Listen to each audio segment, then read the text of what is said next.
Catherine Bernardo. Oh. Panay yung paganda ng katawan. Parang may pinaghanda, may pinagpapagandahan talaga. Grabe, oh. Curvaceous beauty na nga siya. Curvaceous mo tawag doon? Oo. Yung makurba-kurba. Oo. Diba? Pero ito nga, nagpapaganda pa lalo ng katawan. Dahil nga, ito siya yung campaign sa kinuha para sa campaign ng body. Body yung tungkol sa katawan ng mga kababe pa-contest o superbuds. Pagandaan ng katawan. Di ba sa isang product yung superbuds? Yes. Dati sina Alden, nandyan sinang natin. Yan, kasi Ayun, Kaya gusto daw niya magkaroon pa ng muscle. Kaya yung kanyang workout, lifting nga, tagang buhat-buhat. Para Diyos ko, alam mo ba yung singer-actress na may muscle?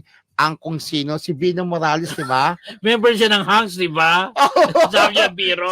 Joke. Ngayon siya, kasi para hindi siya mapapalayo dyan sa mga contestant, di ba, na magagandang katawan. Tone Napapaano rin siya, di ba? Bagay sa kanya.